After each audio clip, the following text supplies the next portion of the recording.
Olá pessoal, boa noite. Fazer essa live aqui, conversa, sobre uma reflexão que a gente sempre vai ficando preocupado com as famílias. Acho que tá meio embaçada a minha câmera. Deixa eu arrumar aqui. Embaçada.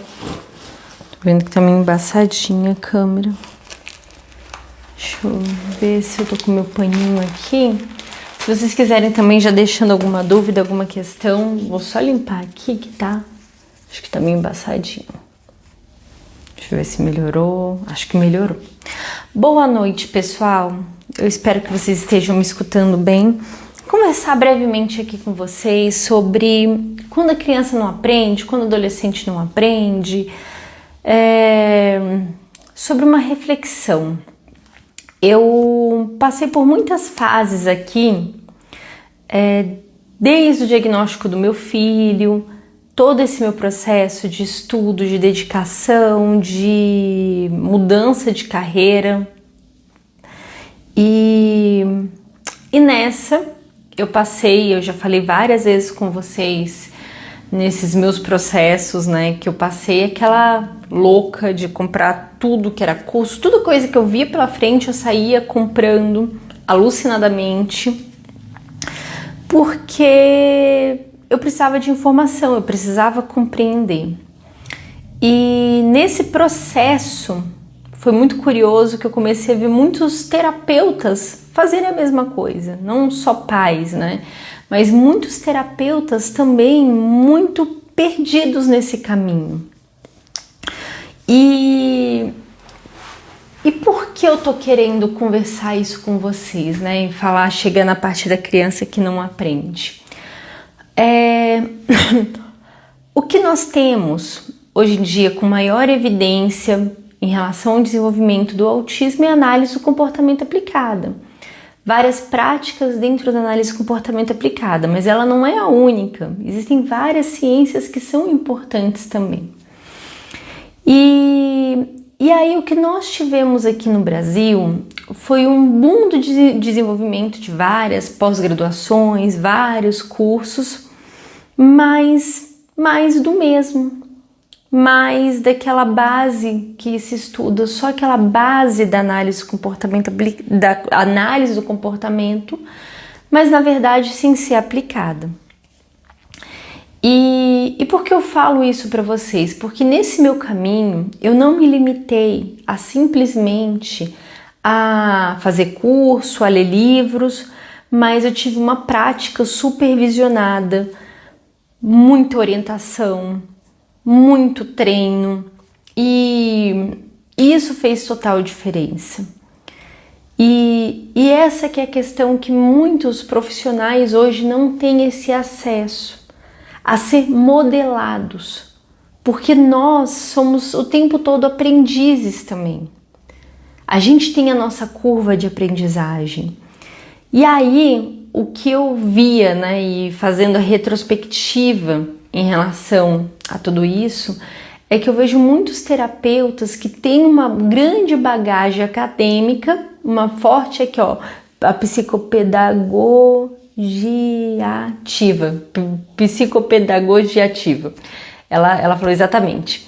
Eu vivenciei muito isso, de ter muitos colegas com muitos títulos, muito estudo, mas com pouca base de vivência, de entender esse espectro dessa realidade, que vai ter um aprendiz que talvez tenha uma paralisia cerebral, um outro aprendiz que tem uma série de condições, e tão importante quanto tudo isso é esses aprendizes e as realidades que eles vivem. Como é que essa família, como é essa dinâmica familiar, como é que essa estrutura financeira, como é que essa estrutura... Tudo isso pesa quando a gente vai pensar numa intervenção.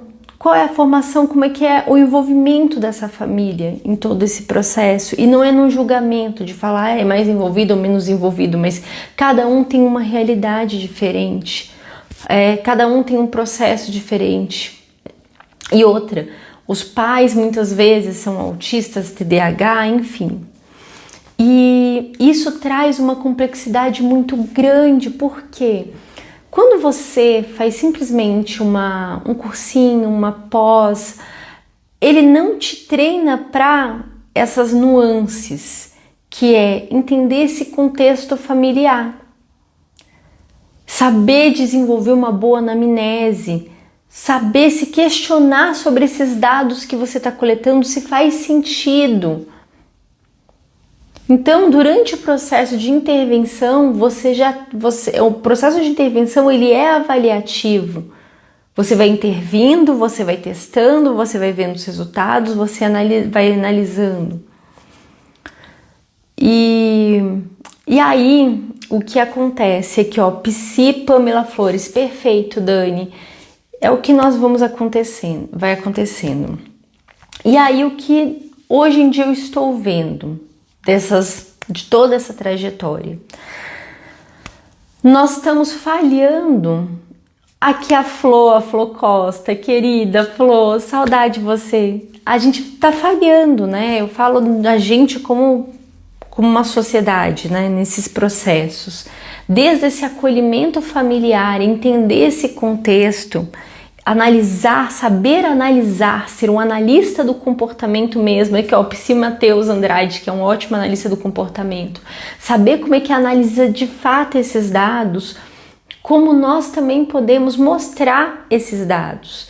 Então, o analista do comportamento não basta só análise, ele tem que saber mostrar para o outro e explicar esses dados. E uma forma de mostrar é através de gráficos. E esses gráficos, eles têm que ser compatíveis com esses dados que você está mostrando. Então, por exemplo, na totalidade dos relatórios que eu recebo, são gráficos de linha. Isso não faz sentido, na imensa maioria das vezes. Coleta de dados, sair colocando gráfico de linha, juntando pontinho, não faz sentido, gente. E eu falo para vocês, nós estamos falhando na base acadêmica desses terapeutas.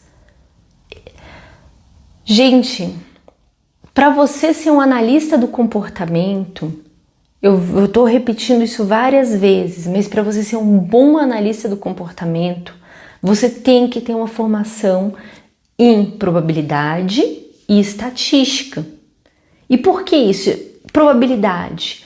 Porque a análise do comportamento, a gente vai estar trabalhando com dados discretos ao tempo. A gente não vai estar trabalhando com dados que são contínuos em todo o tempo. Não tem como se trabalhar assim.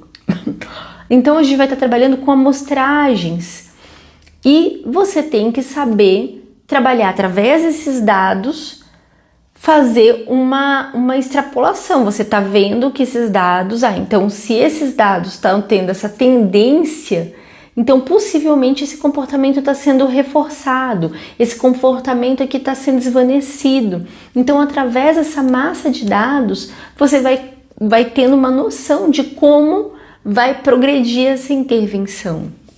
E estatístico, por quê? O pessoal não está sabendo ler estudo.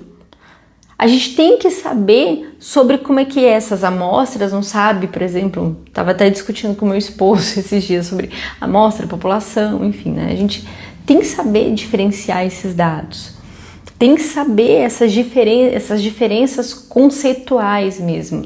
Inclusive, assim, esse ano eu vejo a necessidade de fazer um curso, uma formação em probabilidade e estatística, mas não é só para analista do comportamento.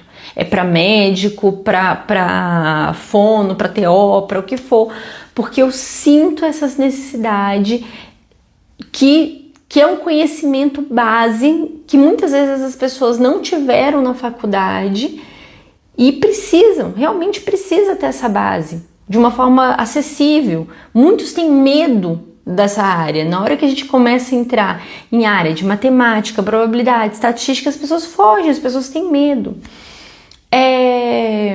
Outra questão, saber desenvolver um bom relatório. Saber desenvolver esses processos, como é que você A primeira matéria que você tem na engenharia, gente, quando a gente começa a estudar engenharia, lá, por exemplo, na física, a gente tem que saber como estruturar um relatório. Então, a gente vai estruturar, por exemplo, um processo experimental, a gente tem que saber delinear muito bem ele, a gente tem que saber explicar a metodologia do que a gente tem que estar fazendo. Ela tem que fazer sentido, a nossa conclusão ela tem que estar de acordo ali com essa metodologia, com os nossos objetivos, enfim, né? Então, são várias questões que eu tô trazendo aqui, porque eu sempre gosto de falar, o tema central aqui é quando não aprende. E quando a gente está falando que não aprende, por que não aprende? Como é que foi a rastreabilidade desses dados?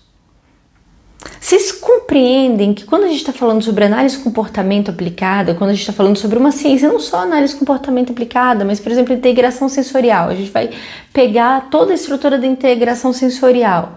Existe toda ali uma metodologia para você aplicar isso e você tem que explicar. Você vai usar ali um método prompt, você vai usar o que for, existe todo uma base que você tem que explicar por que você está fazendo isso.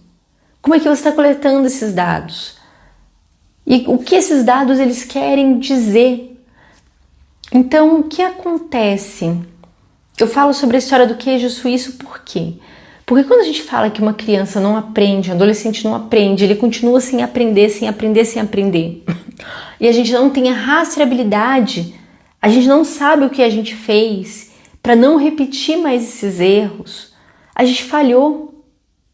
A gente já falhou e não é um curso de 6 meses que torna profissional, exatamente, não vai ser um curso de 6 meses, não vai ser às vezes não vai ser um curso de 1 ano, não é uma pós-graduação que te faz ser um profissional da área também. É vivência, é supervisão, é estudo, então é tudo isso e para você ser um analista do comportamento você tem que saber fazer uma análise crítica. Então, estamos falhando nisso. Estamos falhando e eu sei que não é culpa dos profissionais isso. É culpa dessa base que não foi dada a eles. É culpa justamente disso, porque assim,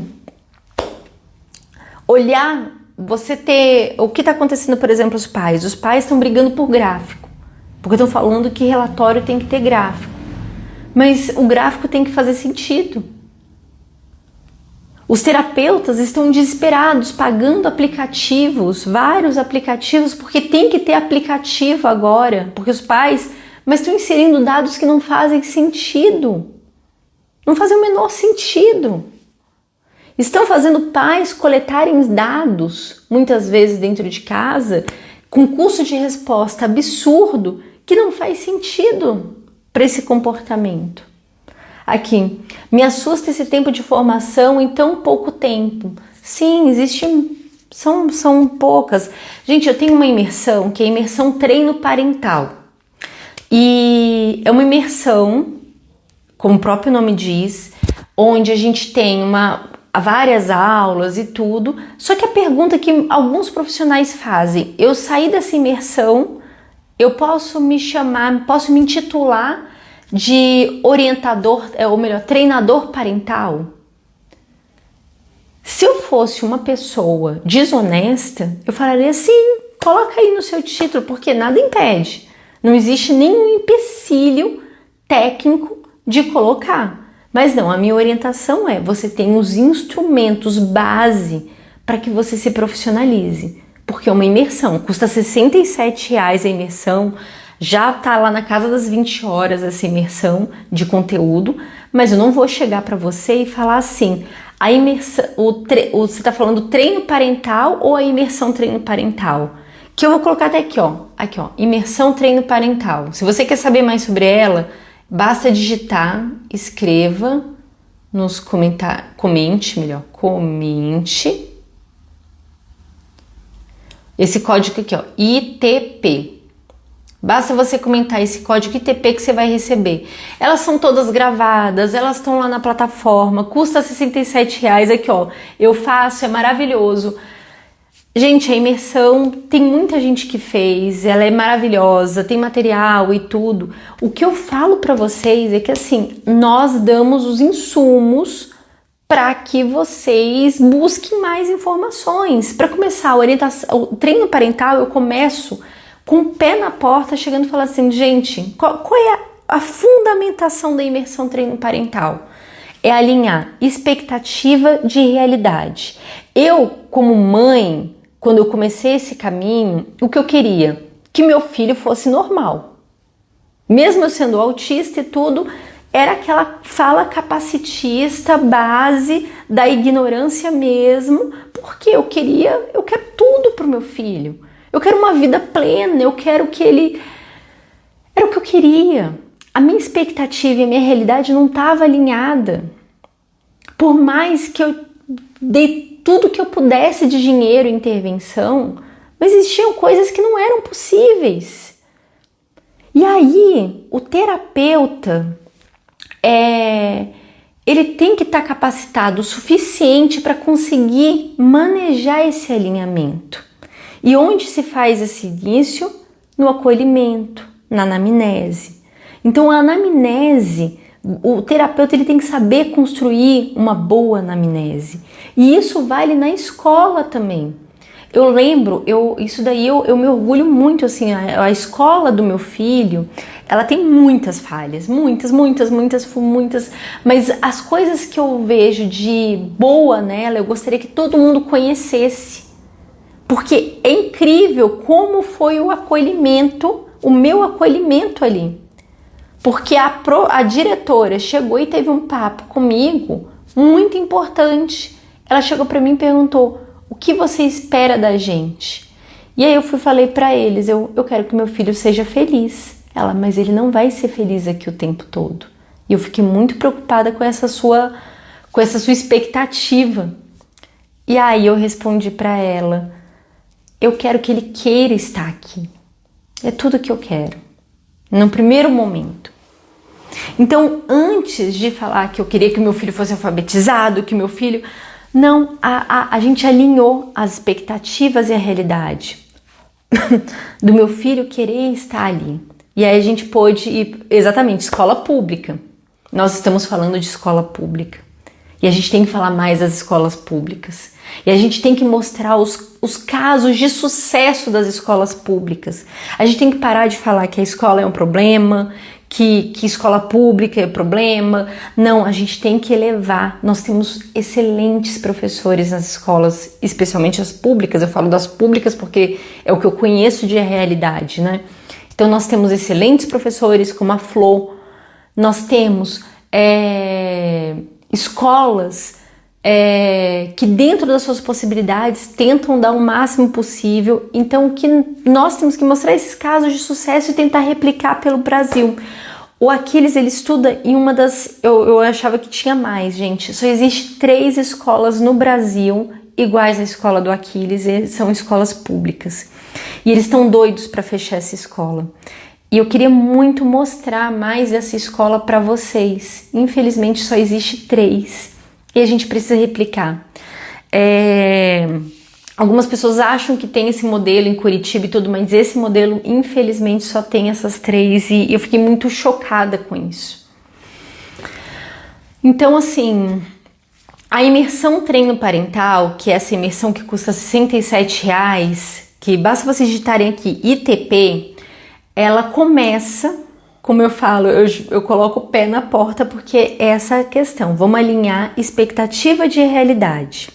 Alinhou expectativa de realidade através dessas conversas, desse acolhimento, dessa anamnese progressiva, onde você já vai conhecendo o contexto dessa família, conhecendo esse aprendiz, conhecendo tudo isso, nós vamos para o segundo passo, né?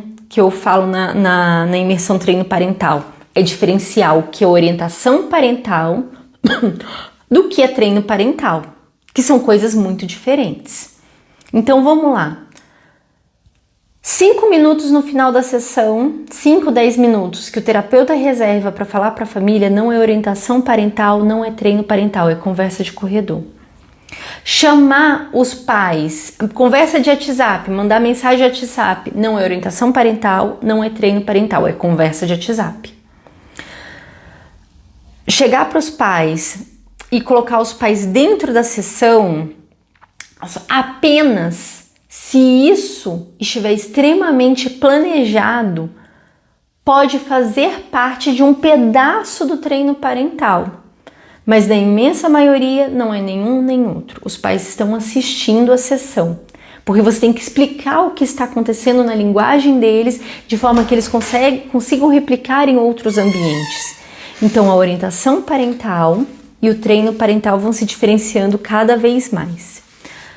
Próximo passo, que eu falo sobre essa questão o que é orientação e treino parental. Algumas clínicas têm a prática de encontros no fim de semana ou encontros em um dia e começa a explanar sobre análise de comportamento aplicada, como é que é a intervenção. Isso pode ser uma orientação parental, mas isso não é treino parental. Isso é orientação parental e é muito válido. Eu acho que se todas as clínicas tivessem esse tipo de serviço, seria extremamente interessante, enriquecedor em muitas questões. E lembrando que isso tem um custo, sim, para a clínica. E a clínica tem que saber como repassar esse custo, porque é caro desenvolver uma orientação parental. Então, a gente tem como pai, mãe, nós temos que ter senso que isso é caro. Ok, entendido isso, orientação parental pode ser feito em grupo, é o que é mais viável para, por exemplo, você quer fazer um trabalho social, faça uma orientação parental, é o que é possível socialmente, porque você vai conseguir uma massa, você vai conseguir educar muitas pessoas e vai ser viável como você, como ser humano único, desenvolver. Ok. Treino parental. O que é treino parental? O treino parental, ela leva em consideração que é o seguinte, digamos a Flor, tá aqui a Flor aqui na live e a Flor é minha terapeuta, terapeuta do meu filho. Eu sou aprendiz dela. Por quê? Meu filho é o aprendiz, mas ela vai acessar meu filho através de mim. Então eu sou o aprendiz dela. Ela tem que saber quais são as minhas habilidades, as minhas competências, quais são as minhas preferências, o que eu interajo com meu filho, como é que é a rotina com ele, quais são as minhas limitações. Então, por exemplo, gente, eu brinco com isso, mas é sério. Eu tinha 2 tartarugas e uma fugiu. Quando eu vou sair com Aquiles na rua, o meu esforço cognitivo é muito maior, porque além de autista, eu sou TDAH e eu preciso ter muita atenção, porque, enfim, ele demanda e tudo. Então, a minha atenção, o meu ligar. Então, algumas coisas que as pessoas falam assim, não, você tem que fazer isso, eu não dou conta. Não dou mesmo. Não dou conta e ponto. Eu sou limitada nisso mesmo. E eu sou uma mulher de quase 40 anos e aprender esses comportamentos vai ser muito mais difícil agora. Então, o terapeuta ele tem que ser sensível a isso, a essas limitações também, potencialidades dessa família, desses cuidadores. Então, nesse momento, por que é tão importante esse entendimento para vocês? A ciência nos dá os fundamentos de tudo isso. Mas na literatura científica, o que nós temos até recentemente, nós estávamos treinando pais para ser terapeutas. E aí, recentemente, há uns 2, 3 anos atrás, não, nem tem isso, não, tem coisa de 1 ano, saiu uma pesquisa muito robusta, uma meta-análise muito, muito robusta. Eu postei uns tempos atrás aqui no Instagram, trazendo que o seguinte, as famílias que os pais foram treinados para ser terapeutas, de fato, teve um desenvolvimento. Mas o estresse dessas famílias subiu. Então, assim, e o engajamento ao longo do tempo não se permaneceu, porque se você tem um custo de resposta elevado ao longo do tempo, o que você vai ter? Você vai ter um disruptivo. Uma hora os pais falam assim, cansei, desisto disso, não dou conta. Eu sortei. Gente, eu passei 1 mês, eu lembro exatamente, foi um mês de dezembro, acho que 2022, mês de dezembro de 2022, eu surtei, mas eu surtei. que eu não conseguia fazer nada. Mês de novembro, dezembro. Eu não conseguia fazer nada, absolutamente nada, porque o custo de resposta estava muito alto para mim. Então, o treino parental, o que é? O treino parental é justamente você, através das necessidades dessa interação dessa família, você melhorar a qualidade de vida. Entende? O treino parental não vai tornar esse pai um terapeuta. Você vai dar as ferramentas para que ele consiga melhorar a qualidade de vida dessa interação do pai-filho, que é diferente de tornar ele um terapeuta. Então, por exemplo, você vai ali verificar questões de dissuptivo. A criança tem muitos dissuptivos. Ali, comportamentos problemáticos mesmo. Vou dar o meu exemplo de vida. Só que no meu caso, eu acabei virando a mãe terapeuta. Mas vamos dar um caso assim. O meu filho se mordia, machucava a gente, tudo. O que você vai fazer? Você vai ensinar como interromper esses precorrentes, esses precursores, comportamentos precursores. Você vai ensinar treino de comunicação funcional que faça sentido para a realidade dessa família e assim você vai melhorar a qualidade de vida. A gente começa para o que está mais interferindo nessa aprendizagem. Você não vai entubar o que você acha. Porque se você pega essa criança, leva para a clínica, faz uma avaliação na clínica, através de instrumentos ali totalmente secos, que não fazem sentido para o contexto, você só vai saber se ele faz ou não faz aquilo. Mas se aquilo é realmente relevante na vida dele, você não sabe. Então o treino parental ele se torna tão importante porque você vai entender o contexto. Outra coisa muito importante do treino parental é a generalização, que você vai permitir, você vai dar mais possibilidade de generalizar, que é uma das grandes dificuldades do autismo, é generalizar. Então ali, tá na clínica, fazendo treino, mas é um treino que não faz sentido em diversos contextos. Mas quando você traz esse treino para a vida, para a prática, aí sim, você vai dar muitas oportunidades. Então você vai estar treinando essa família para o que faz sentido ali. Por exemplo, comunicação aumentativa alternativa. Esse daqui é um clássico da falha de diversos terapeutas. Por quê? O que eu mais escuto, os pais não engajam na comunicação aumentativa alternativa. E eu vou perguntar para os terapeutas quando tem ali orientação, né? Quando eles me procuram por orientação técnica. Ai, Dani, mas esses pais não são engajados, eles são terríveis, eles não querem, eu já tentei de tudo. Aí quando eu for entender de tudo, eu peguei a pasta do PEX, eu fiz a pasta do PEX, e aí você vai ver assim, tá, você montou essa pasta inteira, uau, deu trabalho pra cacete essa pasta, né? Nossa, e aí, de onde você tirou essas imagens, essas coisas? Mas é porque eu acho que é necessário. Tá bom. E ele tem um repertório de performance visual? Ele tem. E aí, tá bom, mas e aí, como foi o treinamento desses pais? E como é que eles carregam esse negócio? Então, você viu como é que é a interação desses pais com esse filho? Como é que são os aspectos motores desse aprendiz? Não vi nada disso. Então a CAA falhou porque a gente não olhou todo o contexto. A gente está falando sobre comunicação. Comunicação exige a gente analisar os parceiros de comunicação ao longo do tempo. E aí, o que eu normalmente oriento é justamente a gente dar um passo atrás, fazer esse acolhimento, entender como é que é esse contexto, trabalhar com o que esse aprendiz já tem de repertório. Então, repertórios básicos, é um som, é um gesto, é uma coisa bem mais simples. A gente começa com um e a gente vai sofisticando de pouquinho em pouquinho, porque, como eu falei para vocês, no treino parental, o primeiro passo, o nosso primeiro aprendiz são os pais. Nós temos que mudar o comportamento deles antes de a gente acessar o aprendiz. A gente quer o engajamento deles. Aqui eu vou te mandar uma figura que representa muitas vezes como CAA e é entendida. Os emojis, né? A gente tem vários emojis aí. Não sei se é isso que a Flor vai mandar.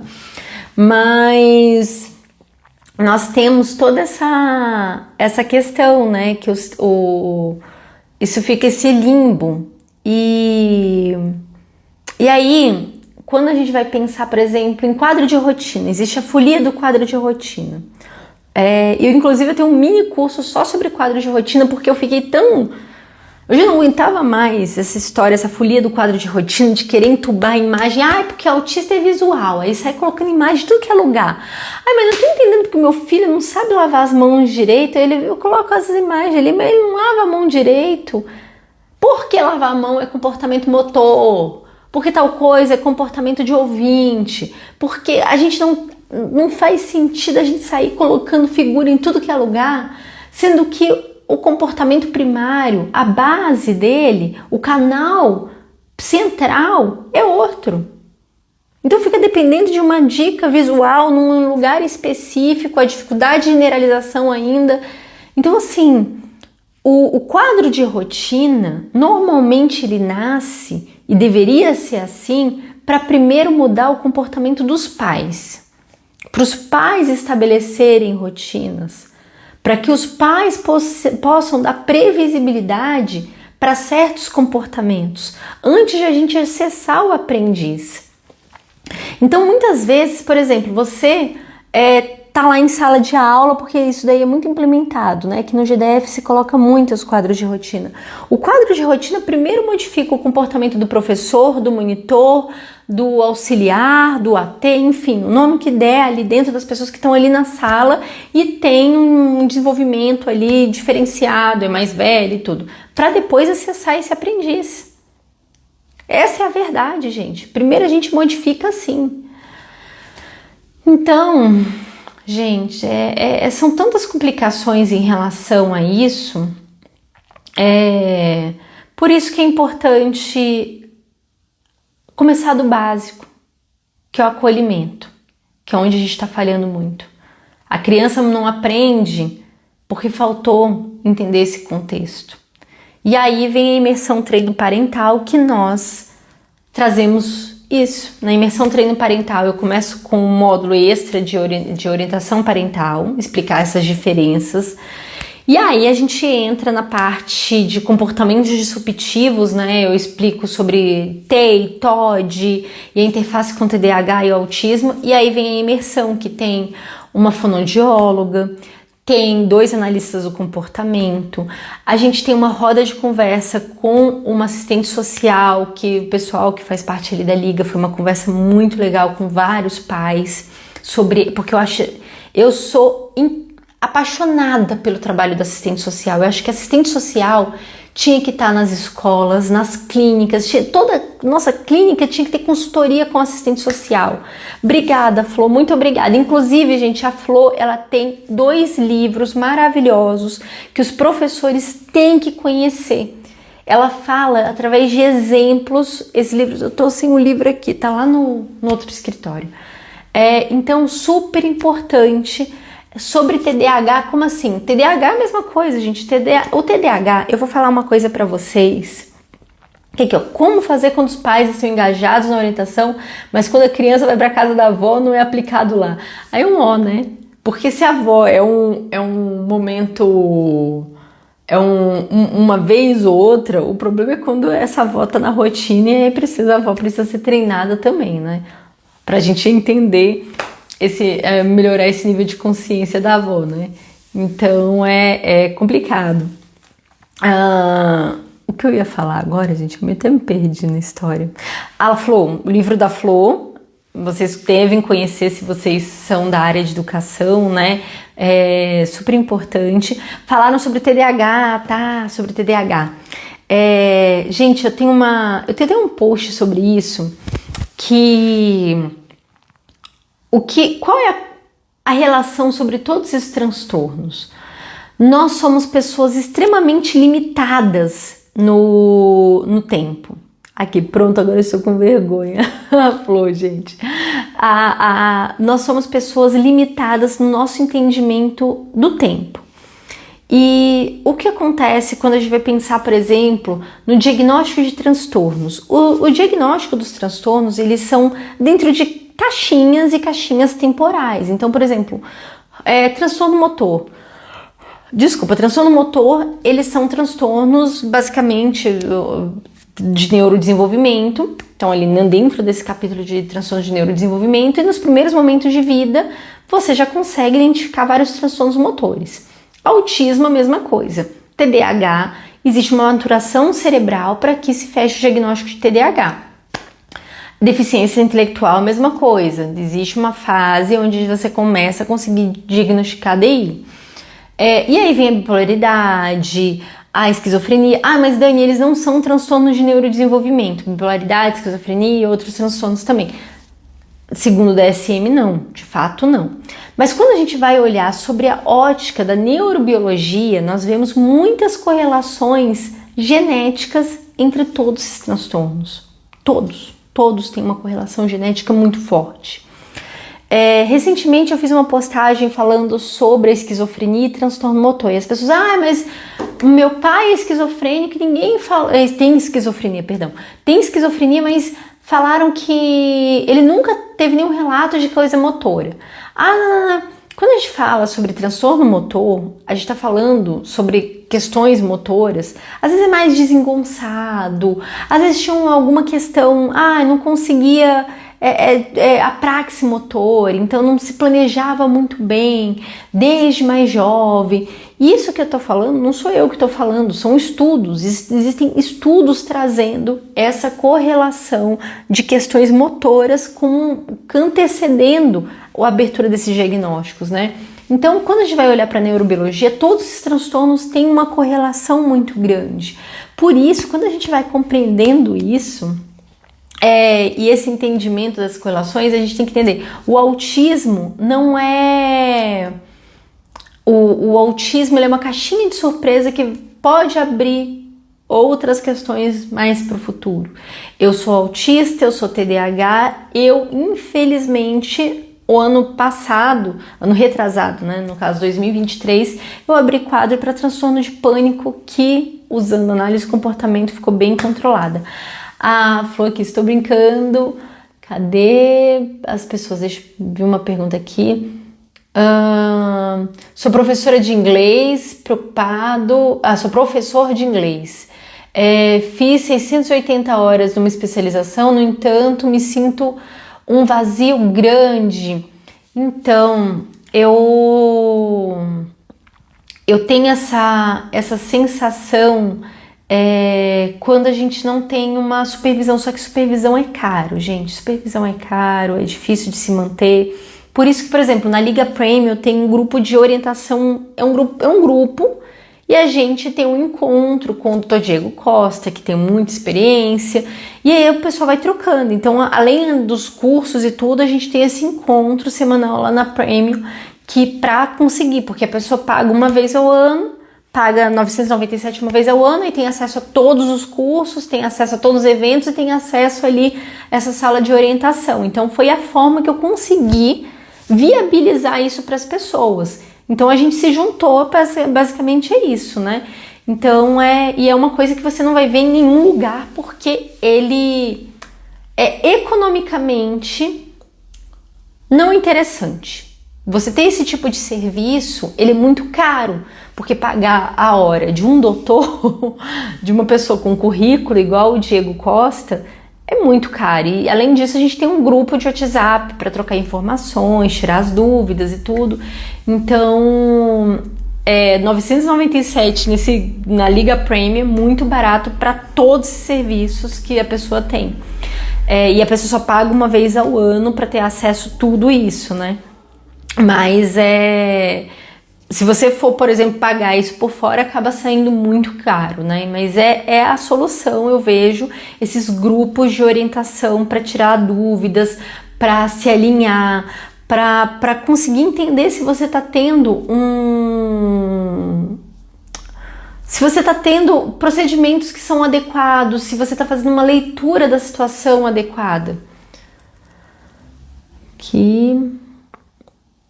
Como é difícil para a mãe com tantas características de TEA e diagnóstico de TDAH lidar com um filho autista. Demais, demais, demais, demais, demais.